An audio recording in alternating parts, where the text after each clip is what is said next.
Mkuu wa kitengo cha Islamic Banking wa KCB, Amor Moro, amesema kuwa benki ya KCB kupitia huduma za Sahwi zimejipanga kutoa mikopo ya huduma nyingine za kifedha zinazozingatia maadili ili kuwapa Watanzania fursa sawa za kukuza biashara na uwekezaji. Leo hii tumewaelezea kuhusiana na KCB Sahwi Banking, huduma zetu ambazo zinafuata sharia, pamoja na KCB kwa ujumla imejiwekaje katika jamii kwa kusaidia vitu mbalimbali ikiwemo kunyanyua wale ambao hawana cha kutosha, kwa mfano mwezi huu wa Ramadhani, na vitu vingine mbalimbali ambavyo tunasaidia kwenye jamii kama kuwasaidia vijana kupata ajira, kupata ufanisi wa mambo mbalimbali, na wao wakaanza kufanya biashara wenyewe.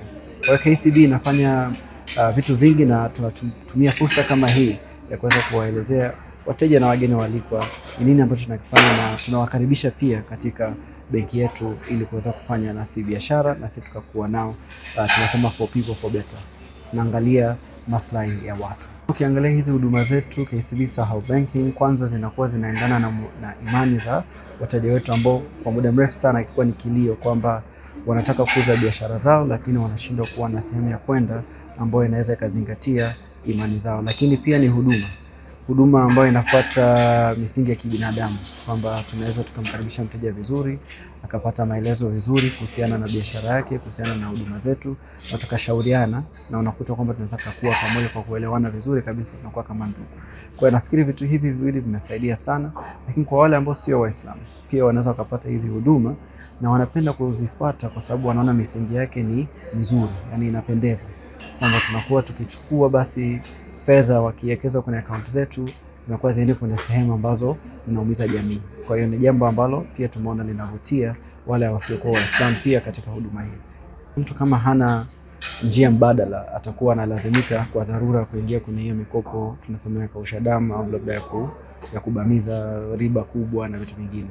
Lakini kwa sasa hivi tunasema kuna dirisha limeshafunguliwa, ni mtu sasa kuelimika. Akisema ngoja niende pale KCB nikaulizie ni namna gani naweza nikapata kusaidiwa.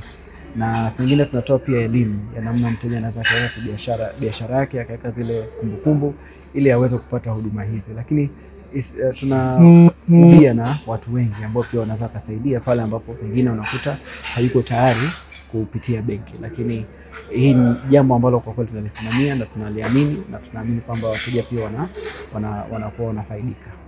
Mmoja wa wateja wa huduma hizo, Abdulrazak Msuya, amepongeza mfumo huo akisema kuwa umewezesha kukuza biashara yake kwa urahisi zaidi bila mzigo wa malipo ya ziada.